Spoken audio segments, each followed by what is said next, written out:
Howdy everybody, it's Monty with XS Sights, and today we're going to do an install on a Smith Wesson revolver. Specifically, we're going to replace the rear sight blade in an adjustable housing, and in this case we're going to swap out the front sight on a Smith interchangeable style system. Gather around and we'll get after it. Alright, so obviously we're going to do an install, so we need several things. We've got our new sights. I'm just going to set these kind of out of the way. We're going to need several different screwdrivers, actually 3. So we need one that will fit the windage screw on the rear sight. We'll need one for the nut. This one's a custom made in-house that's split on the end for that nut. You can also buy those from Brownells. We just have everything we need in-house to make it ourselves, or modify one so that we've got what we need. Momentarily, I'm going to pull the cylinder, so I need a screwdriver appropriate for that screw. You're going to need a punch to stake the rear sight screw and the nut together. In this case, it's a modified 5/32 pin punch that we did in-house. Again, Brownells makes one specifically for the job. Works great, I'm sure. Again, we have the technology to modify stuff in-house, so we just modified one to work like we need it. Hammer. We might need a nylon or Delrin drift punch. We will need a pick. A little bit of grease of some kind. I'm using an old tube of Lucas because I have it on my workbench. Any form of grease will do. I'll explain that momentarily. And we are going to need a bench block. So to get started, obviously the action is open. I know the gun is clear. I'm going to go ahead and pull the cylinder because it's going to make my life a little easier. It's as simple as a screwdriver blade that fits that screw. Back that guy out.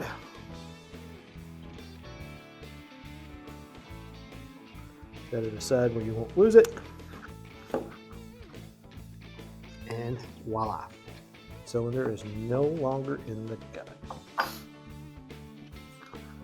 Alright, we'll start with the rear sight. This is the part that's probably going to freak most people out because we are going to intentionally destroy the windage screw. We have to. The windage screw is staked to the nut. That's what holds it all together. To get the rear sight blade out, we're going to have to break it. That's why there's a new one included in the kit of sights when you buy them from us. Get in that slot.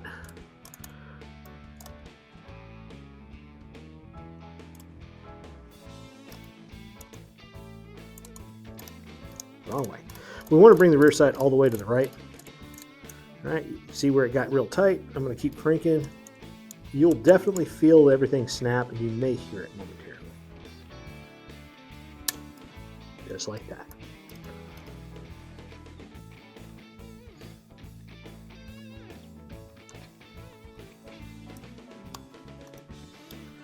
Take it the other way because I need to get to where I can reach that. Now another thing that will help life, and we're going to get there momentarily, I don't have one with me. It would get in the way of the camera, and we're trying to make this to where everybody can see this. But a gallon Ziploc bag to go over this when we actually take the blade out here in a minute would not be a bad idea. There's a little spring and plunger, detent plunger, in this screw head.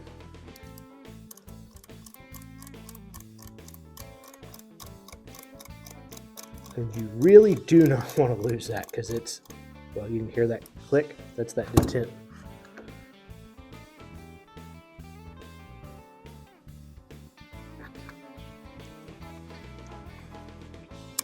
There it went.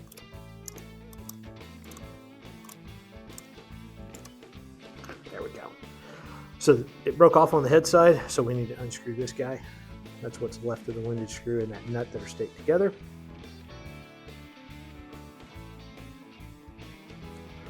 That's trash. Now, like I said, this is a point where if I had a Ziploc bag, I would put the whole gun in the Ziploc bag because I do not want to lose the spring and the tin.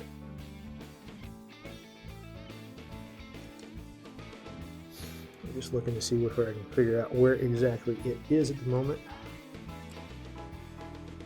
All right, there we go. Old blade. There's the head of the screw. You can see that little detent poking out right there.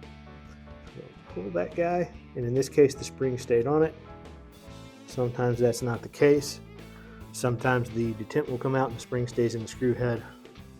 That's what that pick would be for, is to very carefully pull that screw. So we're going to take the new rear sight apart. A lot of times we kind of put that together. It gives us a chance to make sure that A, everything's in the kit, and B, all the threads are going together like they're supposed to.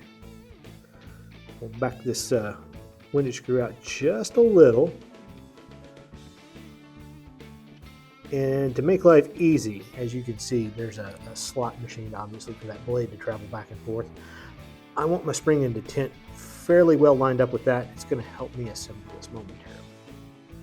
I'm going to go in with just a little dab of grease, and I do mean just a little. What that will do is, for lack of a better term, it'll work like a glue to help me keep from launching this guy and help it stay in place where I want it.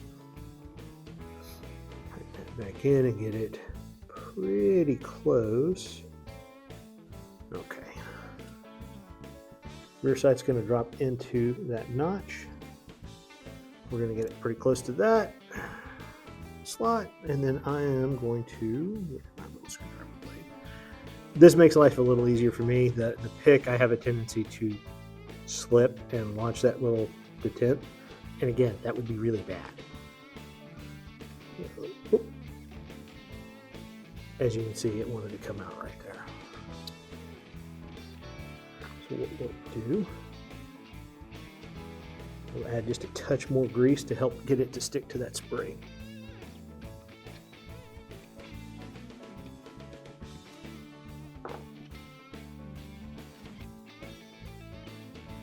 Now, this is the style of adjustable rear sight that Smith started using, mid-60s, I believe.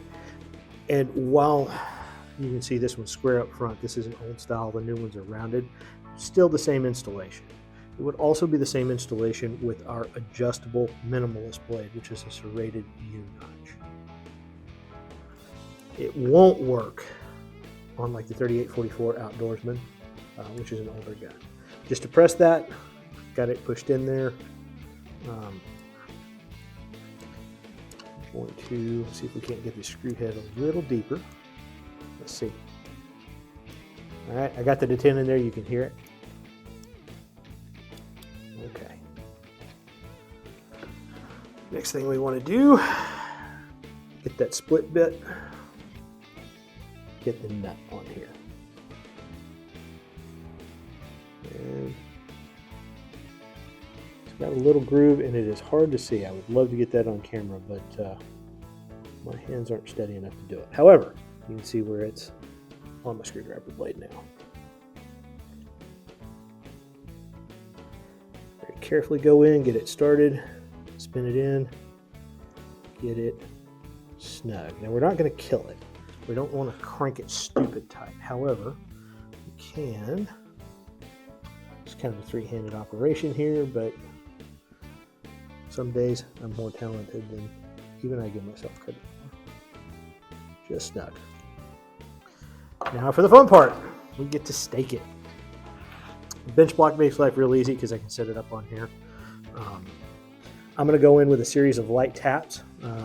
Basically, it's kind of hard to see on camera, I'm sure. I'm going to get my staking tool lined up on that cross slot.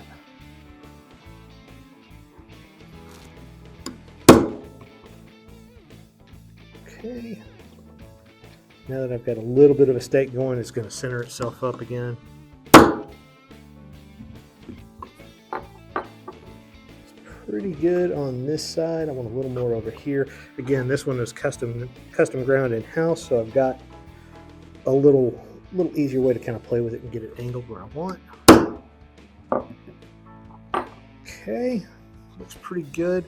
What I'm going to do now, take my screwdriver for the windage blade. I'm making sure that I have free travel with the sight blade, but I'm also watching that cross slot. If I didn't get a good stake, I will see the screw turn, but not the nut, and that's what we got to have. So we got to have those two parts staked together really well.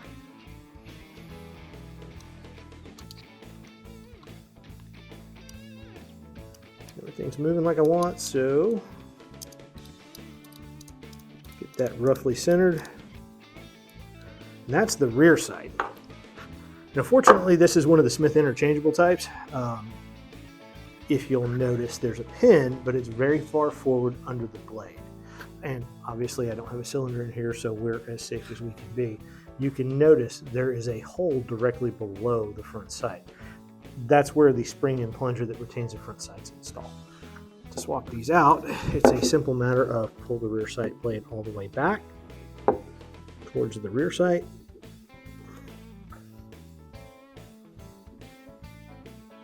There we go. Front sight comes out, new front sight. You can see that plunger move around. I'll get it towards the back. What I have to do is I have to catch that plunger right in this cut, pull everything back towards the rear sight. That front piece will drop in and push forward, and that'll actually catch on that roll pin. And that front side will be all kinds of done. Getting the new one in is usually easier than getting the old one out. Final thing, reassemble my cylinder. I'm sure the eagle-eyed among you will notice that this barrel really doesn't belong on this gun. I have rebarreled this gun simply because I wanted to put our sights on my old 686. Close that. Put my screw in and get her started.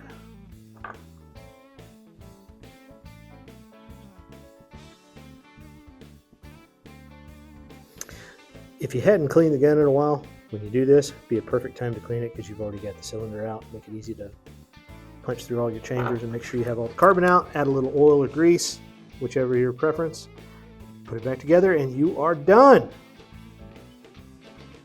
Of course, if you have any questions, please feel free to email our tech support guys, tech, T-E-C-H, @xssights.com, or go visit our website for helpful installation videos like this one at www.xssights.com. We appreciate it. Hope you all have a great day. Thanks for watching the video. At XS Sights, it's our mission to empower the good guy to be more prepared, self-reliant, and confident with functional weapon upgrades. As a family-owned company since 1996, our mantra has always been American-made, Texas proud, 2A strong. Thanks for watching again, and we'll see you in the next one.